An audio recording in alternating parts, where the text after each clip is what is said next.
पिछले पूरे 10 महीनों से ऑपरेशन सावधान के तहत लगातार ऑर्गेनाइज्ड क्रिमिनल्स पर कार्रवाई की जा रही है। रोहित गोदारा और उनके संबंधित गैंग्स के जितने भी फॉलोअर्स हैं या सोशल मीडिया पे कोई लाइक कर रहा है या कोई नए लोग अगर उसके साथ जुड़ रहे हैं तो उनके खिलाफ भी कार्रवाई की है।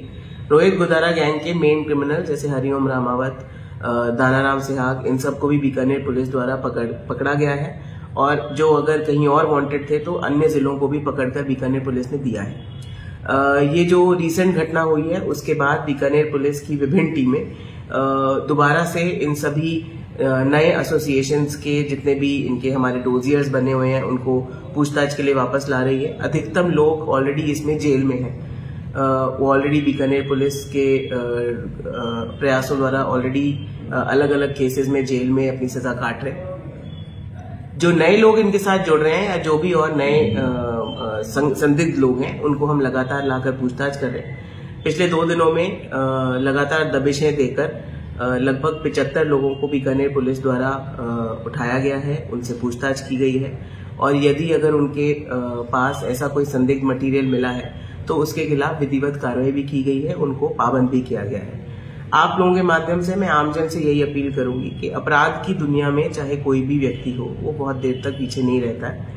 पुलिस आज नहीं तो कल उसको जो भी उनका लीगल पॉसिबल वे है उसमें उनको सजा मिलनी ही मिलनी है। कई बार हमें ऐसा लगता है कि सोशल मीडिया पे या अन्य जगहों पर हम ऐसी कोई रील बनाते हैं या ऐसा जुड़ाव रखते हैं तो हमें लगता है कि हम क्या गलत कर रहे हैं, लेकिन सोशल मीडिया पे किसी गैंगस्टर को फॉलो करना, उसकी पोस्ट को वापस रीपोस्ट करना या उनका साथ देना, ऐसा कोई कमेंट करना एक दंडनीय अपराध है।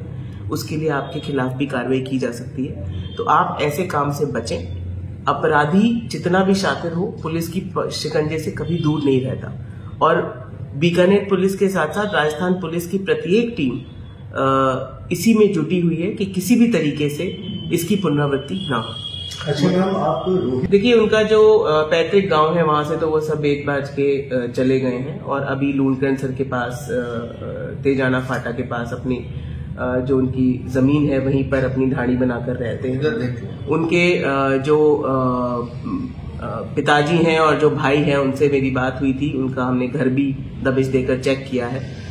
उनका ये कहना है कि हम उससे रिश्ता तोड़ चुके हैं, बट फिर भी क्योंकि परिवारजन होते हैं उनके पास कोई इन्फॉर्मेशन हो इस तरीके से उनको चेक किया गया है। उनके फोन्स, उनके मोबाइल फोन्स, उनके लैपटॉप्स जो भी हैं उनको भी हमारी साइबर टीम द्वारा लगातार चेक किया जाता है। हरिओम, बिल्कुल उसको भी बुला के पूछताछ की गई है, उसको पाबंद किया गया है और अभी तक किसी भी बीकानेर के वासी का उस गैंग से कोई संपर्क होना पुलिस के सामने नहीं आया। अभी आपने जेल अधीक्षक से भी बात करी, क्या जेल में जिसमें से गैंग के बारे में?